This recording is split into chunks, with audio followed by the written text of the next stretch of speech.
um prazer enorme estar aqui. Quando eu recebi o convite, disseram, olha, você vai falar um pouco sobre o cuidado com a pele. Eu pensei comigo, puxa, a gente sempre fala tanto das complicações, né? Até a oportunidade de falar como a gente pode mudar essa história é um presente. Então eu agradeço inclusive o tema, né? Que é um tema bastante importante para a nossa prática. A gente vai falar um pouquinho dos cuidados pré, trans, né? E infelizmente, né? Como a gente manuseia uma complicação tão séria como é a infecção de sítio cirúrgico. Tá? A gente vai falar um pouquinho da parte da história. Eu acho que é interessante a gente entender quanto, né, a gente evoluiu, e vocês verão que é uma constante, é um caminho que a gente sabe que não tem fim, né? A gente vai falar um pouquinho dos mecanismos de defesa da pele, eles se baseiam em 4. Eu gostaria que vocês lembrassem muito disso. Tudo que a gente fala de pele, a gente fala dessas 4 bases. Seja para prevenir, seja para tratar, a gente sempre vai buscar essas 4 diretrizes.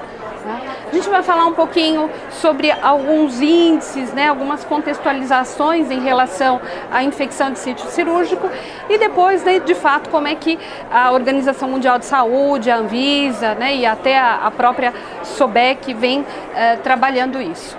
Então, falando um pouquinho da história, né, um grande marco foi em 1674, quando Anton Van, ele descobriu, ele aprimorou o microscópio, e aí a partir disso a gente conseguiu entender que o universo dos micro-organismos, ele tinha várias subdivisões, então de fato era um mundo à parte. Então foi em 1674 que a gente começou a entender esse contexto. As coisas foram avançando, né? Guerra sempre traz avanços, né? É muito triste isso, mas os grandes avanços marcam, né, grandes guerras. E em 1881 buscava-se aprimorar técnicas cirúrgicas e entender por que as pessoas morriam tanto de infecção. 2 médicos, 2 pesquisadores, eles começaram a querer reduzir, uma força-tarefa para reduzir o índice de infecção. E na época eles disseram, bom, se o calor serve para preparar material, enfim, ele também pode ser um recurso para cuidar da pele. Então, na verdade, uma grande intervenção feita, né, nessa época era aplicar o vapor quente sobre o local, né, que seria manipulado. Então eu digo que o paciente, além de ter que lidar com o trauma da cirurgia, ele ainda tinha que lidar com a queimadura que ele ganhava, né, porque na época era o que eles acreditavam ser um bom recurso. O grande marco começou em 1867, quando Lister ele começou a trabalhar o primeiro antisséptico de fato, né, o fenol. E foi em 1907 que a gente teve a primeira publicação sobre antissépticos. Foi em 1907 onde foi replicado o trabalho, né, discutido o quanto tinha sido importante o uso de um recurso no preparo da pele. E esse aqui é um artigo que foi publicado bem mais recentemente, esse aqui é de 2018, então só para vocês verem que mais de 100 anos se passaram e a gente continua querendo essa estrada para encontrar várias respostas. Esses são 2 grandes artigos, então esse de maio de 2018, esse de junho também de 2018, ambos falam sobre os recursos utilizados para antisepsia. E todos eles abordam esses 4 tripés que eu falei para vocês. E dentre, né, em comum acordo, eles citam, né, a nossa clorexidina e o iodo como um recurso para manejo de menor impacto para essas 4 diretrizes, tá? Que é a perda de água transepidérmica, o pH, o manejo da microbiota e o manto hidrolipídico. Então, basicamente esses 4 que a gente vai explicar melhor para vocês como é que funciona, até porque se a gente quer prevenir, se a gente quer tratar, a gente precisa entender esses 4, mas basicamente esses 2 se destacam porque eles conseguem trabalhar com esse mecanismo de defesa de uma forma mais positiva. Claro, para a gente poder usar isso na nossa prática clínica, a gente tem que buscar a literatura e a literatura tem que conversar com a prática clínica. Então a Cochrane, ela também traz vários estudos, aqui tem 2 revisões, vários estudos comparativos entre eles. Bom, então tá, são vários antissépticos que se propõem a cuidar da pele, né, no manejo de uma manipulação cirúrgica. Mas quais desses de fato são os melhores? Clorexidina e iodo, ok, mas qual dos dois é melhor?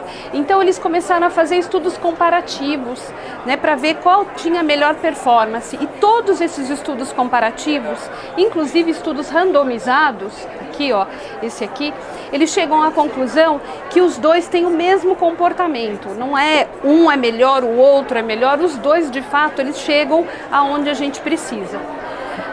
Aí entendemos que se os estudos pontuam isso, nós pensamos qual é a posição de fato dos órgãos que são referências. Então, aqui a ORN, ela também trabalha, esse aqui é um material que foi publicado em 2016, também em comum acordo, dizendo, olha, os dois são recursos similares no sentido de resultados.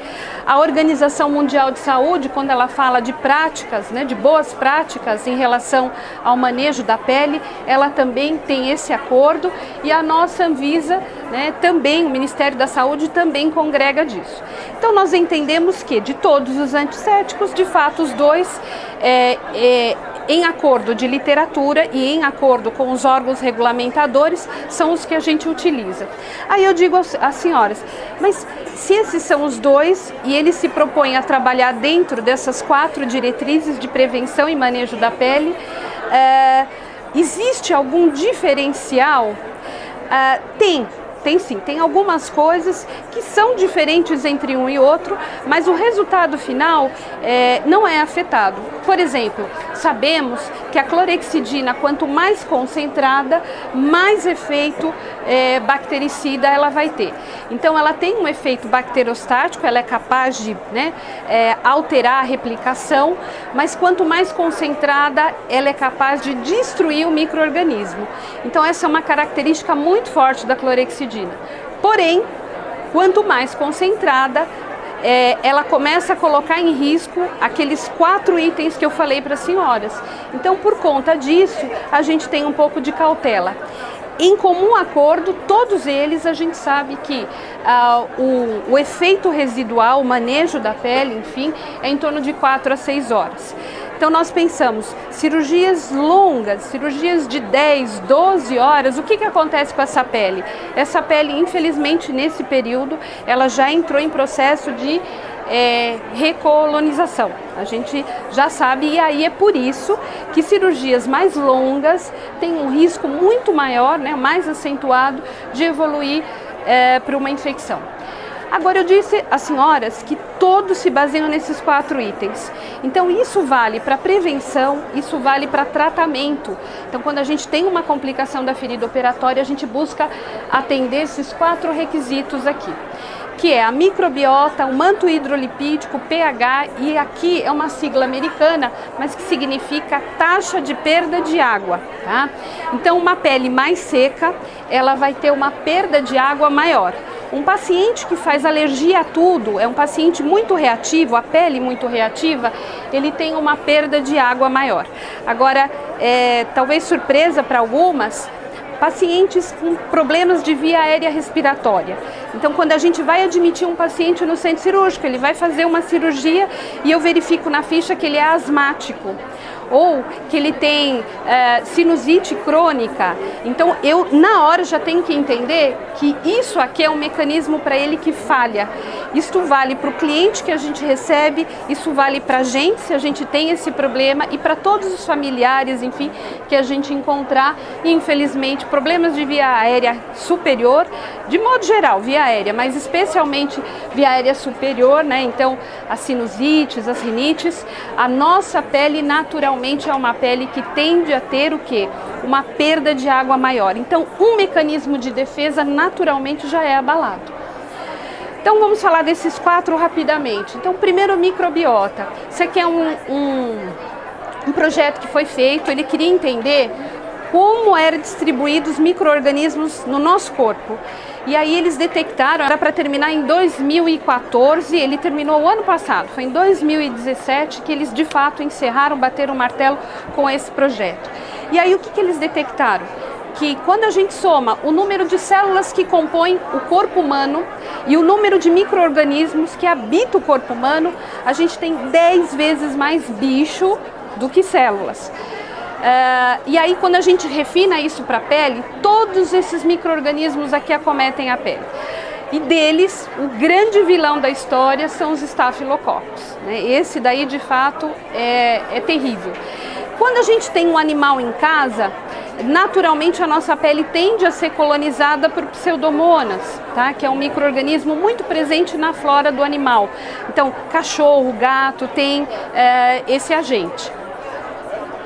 Então, pensando em microbiota, a gente consegue entender por que essas infecções elas acometem tanto e o agente causal são os estáfilos. Quando a gente pensa em manto hidrolipídico, na verdade é um manto de defesa que a gente tem, mas que infelizmente ao longo da nossa vida, seja quando a gente nasce, seja na senilidade, então os dois extremos, essa estrutura ela fica abalada. Por isso é que a gente diz, olha, os extremos da vida têm mais chance de desenvolver infecção de sítio cirúrgico. Quando a gente pensa na pele, é por conta desse agente aqui. Então, o que ele faz? Então, a nossa pele ela vai produzir gordura e suor. São duas glândulas, né? A glândula sudorípara vai produzir a água e a sebácea ela vai produzir a gordura. Quando eu envelheço, eu tenho uma produção menos intensa dessas duas glândulas e por isso que naturalmente a minha pele vai ficar seca. Quando eu não consigo produzir a contento essas estruturas, eu começo a desenvolver algumas doenças, eu fico mais suscetível a essas doenças. Então muitas vezes a gente vai lá e coloca uma bandagem no paciente. Ou até melhor, a gente coloca uma fita adesiva nesse cliente e aí ele desenvolve um quadro alérgico e muitas vezes o diagnóstico é confundido. Eu bato o olho e falo, ele fez uma dermatite pelo adesivo. Será que foi uma dermatite mesmo ou de repente ele está fazendo uma foliculite? Né? Por quê? Porque as glândulas elas trabalham de uma forma muito limitada, não conseguem produzir esse manto natural de proteção e qualquer agente que eu vá colocar ali no local, eu vou comprometer o trabalho dessas glândulas, essas glândulas vão inflamar e aí eu vou ter o folículo de fato desencadeando um problema. Então muitas vezes o diagnóstico ele é confundido no ambiente cirúrgico, né? Na hora que coloca, no dia seguinte quando a gente vai fazer a troca do curativo, às vezes o profissional se confunde e aí vale a pena buscar o que? O histórico. De novo, o que ele tem de antecedente? Ele tem doença respiratória, né? Ele é um paciente que tem dermatite atópica, então tudo isso eu preciso colocar na balança antes, né, de bater o martelo. Então na verdade é esse aqui que de fato garante esse manto de proteção. Nesse manto existem alguns elementos que conferem o quê? Um pH acidificado à minha pele. Por isso que quando a gente vai colocar um hidratante na pele, é muito importante a gente olhar a composição e verificar se na composição eu tenho, por exemplo, um elemento para tratar esse pH da minha pele ou para manter o que já é natural. Então, os bons hidratantes, eles vão ter sempre um componente acidificado, que é para manter essa estrutura. Fora isso, um bom hidratante, ele tem que ter o quê? Né? A ureia que a gente sempre fala. Lembrando que a concentração recomendada de ureia é em torno de 3%, tá? Ela pode chegar até 10% como efeito hidratante. A partir disso, engana-se quem achar que quanto mais ureia eu tiver na composição, mais efeito hidratante eu tenho. Aí é ao contrário.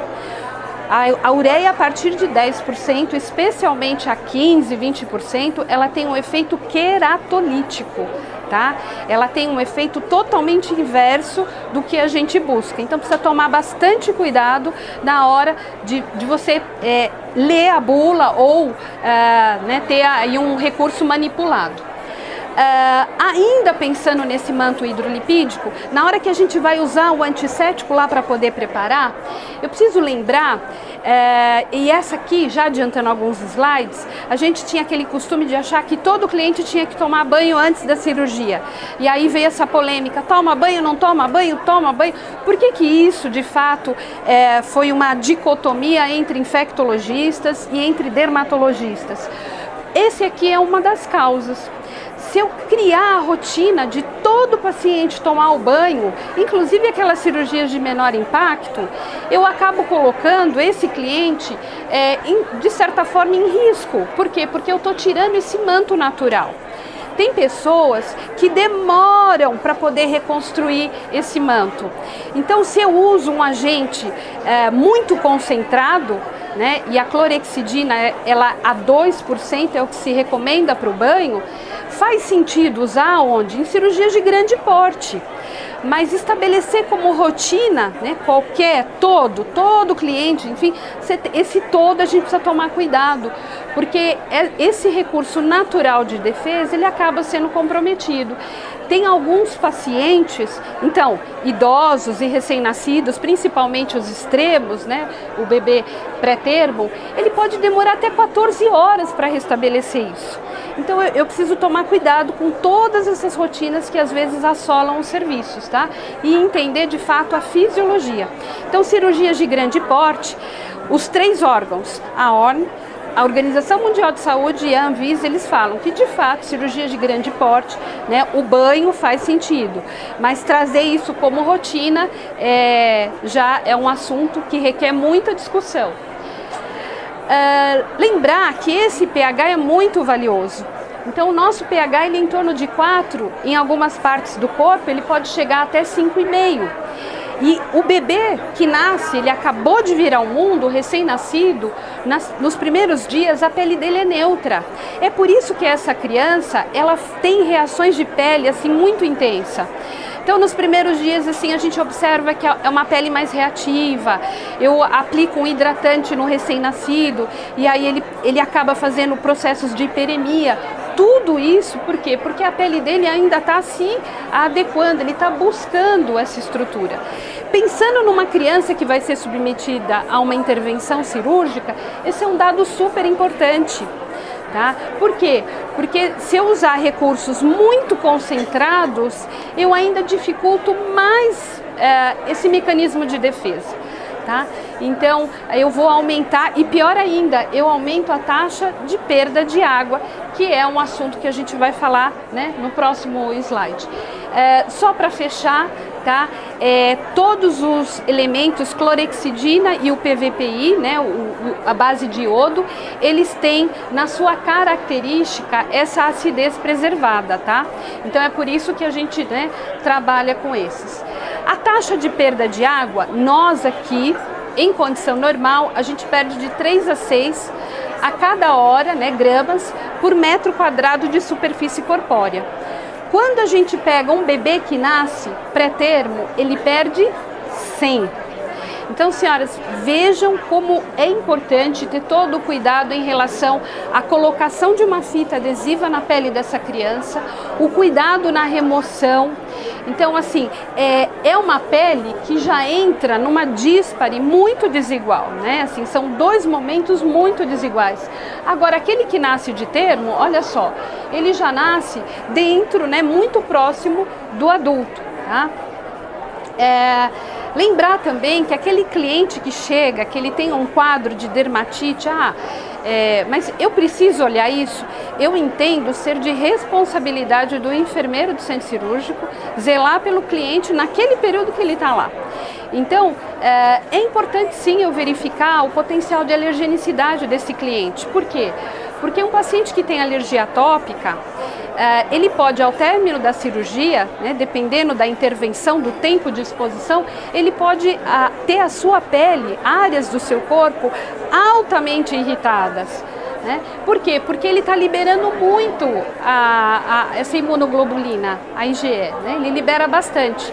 Então essa é uma das causas, às vezes, que ele faz prurido. E a gente acha que é a morfina, né? É o remédio que ele tomou. Tudo bem, pode até ser um efeito colateral do fármaco, mas pode também ser o quê? Um quadro dele já de base, tá? Uma pele seca é uma pele altamente reativa. Então eu tenho que lembrar, e né, só para reforçar, pacientes que têm histórico de doença respiratória, eles tendem a ter mais perda de água, portanto, é frequente ele acordar de uma intervenção cirúrgica com aquele prurido já estabelecido. Por quê? Porque já é de base, já é dele. tá?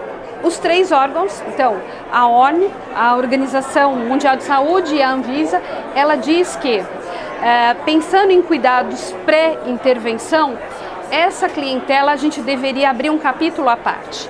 Então, assim, obeso a gente já sabe que, né, precisa de vários ajustes, inclusive, né, durante a intervenção, né, o trabalho do anestesista.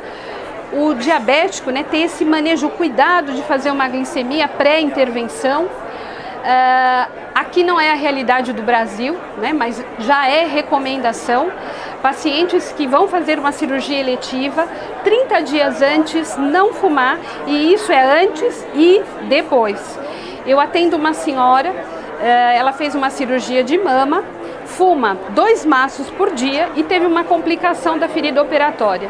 Em algum momento ela disse, não, mas isso aí foi manipulação da cirurgia. Então, assim, é muito fácil a gente jogar o que é nosso para o outro, né? Você fumando 40 cigarros por dia, assim, obstruindo toda a condição, né, nutricional de uma ferida operatória, você vai colocar a culpa no outro, né? Não dá para a gente poder lidar com isso. Então, assim, vale antes, vale depois. Antes, que é para o tecido ter uma condição, né, de melhor nutrição local. E depois, frente ao trauma, para ele poder, de fato, conseguir ter condição de reparar e cicatrizar. E os esteroides, de modo geral, que a gente também sabe que interfere muito na resposta inflamatória. Alguns pacientes não podem ficar sem, né, corticoides por doença respiratória. Então, o que a gente pede é para tentar reduzir, né, nessa fase da intervenção cirúrgica e os primeiros dias pós-intervenção. Só para lembrar, esses são dados americanos em relação às complicações. Tá? A mortalidade em países como os Estados Unidos chega até 45%. No Brasil, a gente sabe que a nossa realidade não é bem essa, mas é o dado que a gente tem publicado pelo Ministério. Nossos índices com certeza são bem maiores do que isso. A gente sabe, quem atua na área sabe que a mortalidade, ela de fato é bastante avassaladora. Agora, continuando um pouquinho, infelizmente, quando essa cirurgia complicou, eu tenho uma complicação da ferida operatória.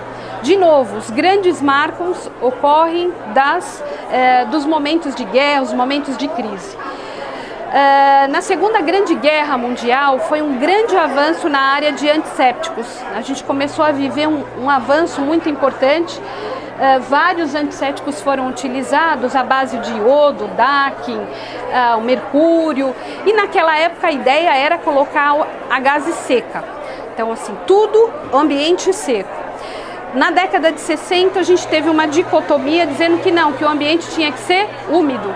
E em 2000 a gente está vivendo um outro momento, que diz assim, olha, não pode ser nem muito seco, mas também não pode ser úmido. Porque se você coloca muita umidade, você vai favorecer aquela microbiota, né? Porque ela adora um ambiente úmido e aí a coisa não vai dar certo. Então não pode ser nem muito seco, nem muito úmido. A gente está vivendo um outro momento em relação a isso.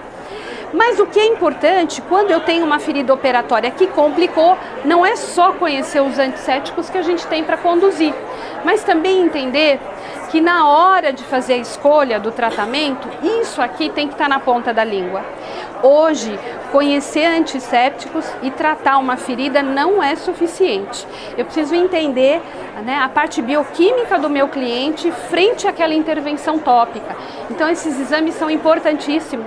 Eu preciso saber como é que está o leucograma, os indicadores, né? Então, PCR, VHS. Eu preciso muito bem da glicemia. Às vezes, a glicemia vai ajustar o quê? A concentração de um antisséptico que eu vou usar.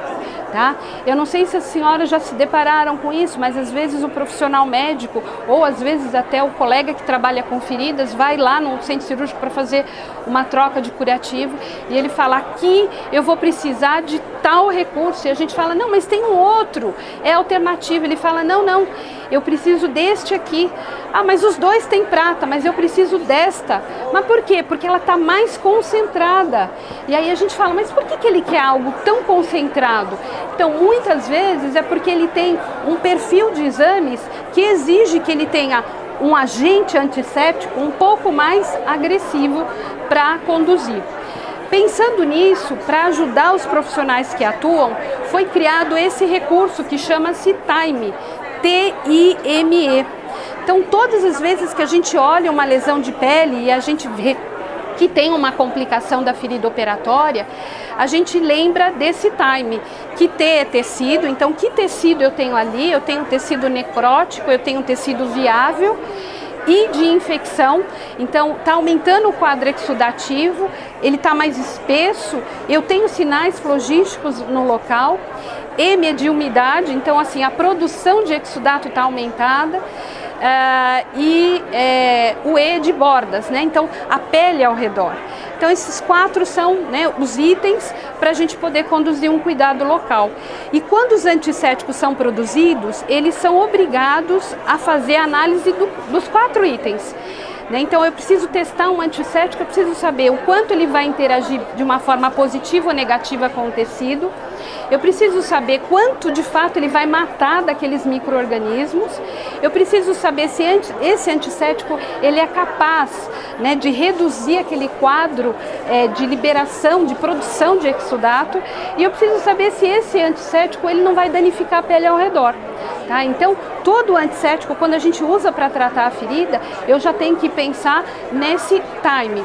E lembrando, tá, que esse aqui é um estudo que foi feito sobre manejo de complicações em feridas.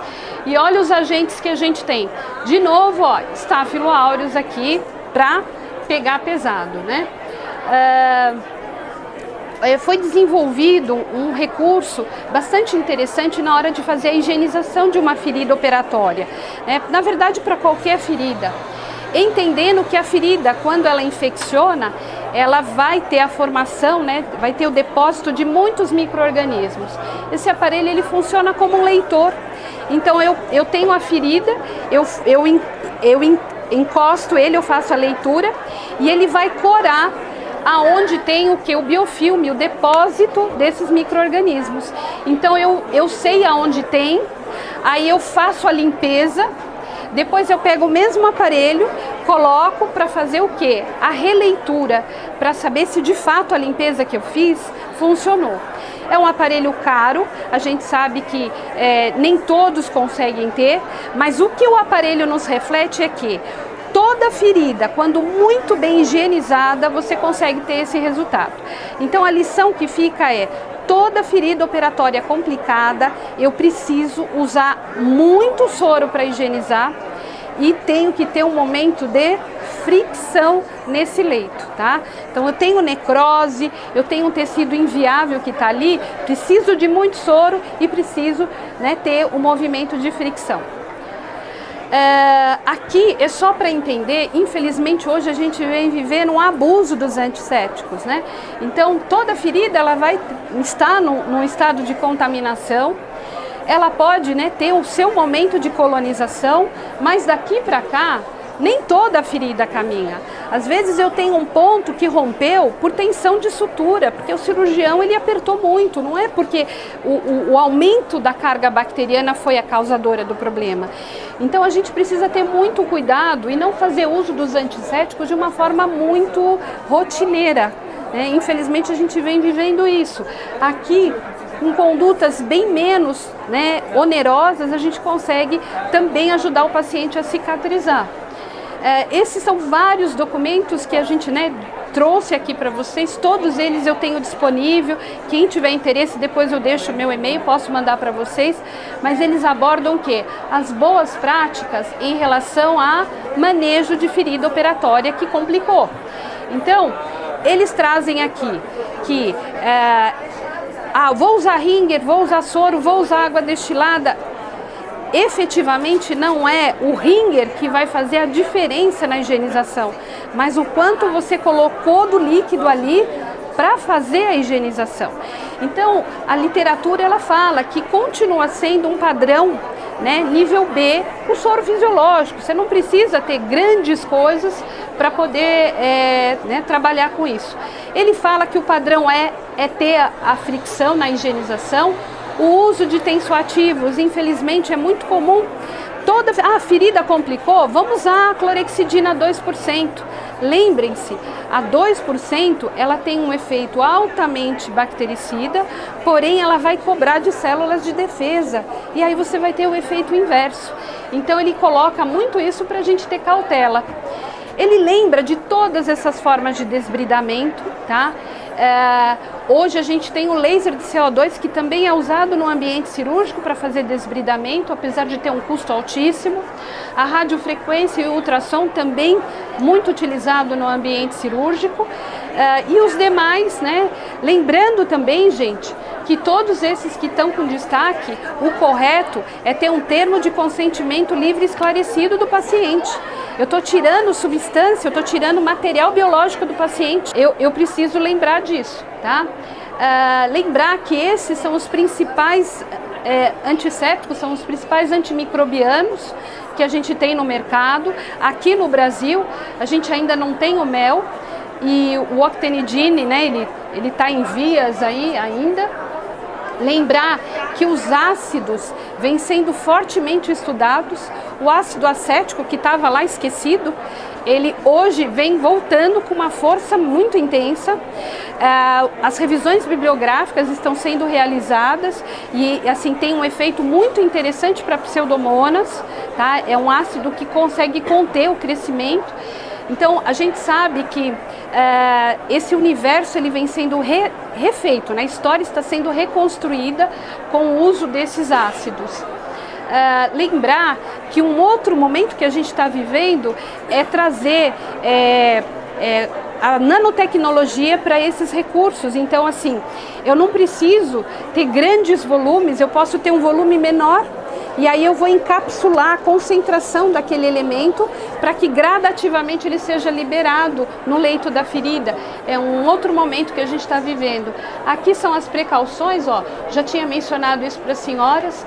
Lembrar que por conta, né, do manto hidrolipídico, tá aqui porque que a gente não pode fazer rotineiramente a tricotomia. Então, vamos fazer a remoção dos pelos, não é bem assim. Lembrar, né, em relação ao uso de curativos com antisséptico para poder fechar a ferida. Então algumas empresas infelizmente vêm vendendo essa ideia. Tá aqui a Organização Mundial de Saúde alerta. Você não pode fazer isso de uma forma rotineira. Então eu vou fazer uma cirurgia de mama, vamos colocar um curativo com PED, com prata. Todas as pacientes que eu for operar, eu vou colocar um curativo com prata. Por que você está usando indiscriminadamente um antisséptico? Não é bem assim. Você até pode usar, mas tem que ter critérios. É o quê? Aquela paciente que não combinou que ia parar de fumar e fumou. É um paciente diabético que não está com a glicemia tão redondinha. Então, assim, você precisa ter crivos. Eles alertam muito em relação a essas rotinas. Tá? Também estamos vivendo um momento de rotina em relação à pressão negativa, principalmente no universo da ortopedia. Os pacientes ortopédicos, eles estão sendo, né, sofrendo a intervenção e o cirurgião fala, uma coisa que eu faço de rotina é colocar a pressão negativa para não ter ruptura da sutura. Não é assim. Ele também alerta, ele fala, olha, toma cuidado, a pressão negativa é uma evidência que vem sendo construída, né? É muito boa, mas você também não pode crivá-la como uma rotina, você precisa ter cuidados. Aqui, né, é um alerta, né, da ONU e da SOBEC em relação a esses 5 itens que a gente já foi conversando, e eles alertam que infelizmente é uma coisa que acontece em algumas instituições, eles rediluem o antisséptico para uso, né? Parece absurdo, mas não é. Né? Então eles alertam que a gente precisa ter muito cuidado com essas rediluições, porque às vezes você tem um preparo inadequado da pele. Outra coisa, e aquele paciente que é alérgico a clorexidina e o iodo? Como é que ele fica? Então eu não vou ter o manejo da pele dele? Não, você tem que ter um plano B na manga. Então as instituições precisam ter um outro antisséptico para poder garantir esse cuidado. E finalmente, só a título, né, de resumo para vocês, toda a literatura que a gente busca entender esse universo do paciente cirúrgico, eles dizem, criem formas, né, de sensibilizar a equipe, né, de uniformizar, tornar democrática a informação da instituição. monitore as equipes cirúrgicas, né? Então, assim, crie indicadores de performance de cada equipe cirúrgica e assim, tenha sempre a questão do uso desses antissépticos. Não é só clorexidina e iodo, mas a gente tem um mundo à parte que em algum momento vai cair no centro cirúrgico, né? O cliente veio para fazer um desbridamento de uma lesão por pressão em região sacra. E aí o cirurgião fala, olha, me traz um curativo com prata. Ele está te pedindo um antisséptico, então eu preciso conhecer esse universo também. Olha, agora eu quero usar um curativo à base de PHMB. Por que ele pediu o PHMB e ele não pediu a prata? Tem diferença? Tem diferença. A gente precisa o quê? Entender essas diferenças, tá? Então, as três, né, a ORN, a Organização Mundial de Saúde e a Anvisa, ela tenta, né, alertar a importância das pessoas que atuam no ambiente cirúrgico, de fato, de ampliar o seu universo em relação ao uso dos antissépticos. Eu agradeço de coração a oportunidade de estar aqui. Quem tiver interesse em relação à bibliografia, é só me avisar que eu envio. Gente, muito obrigada de coração, viu?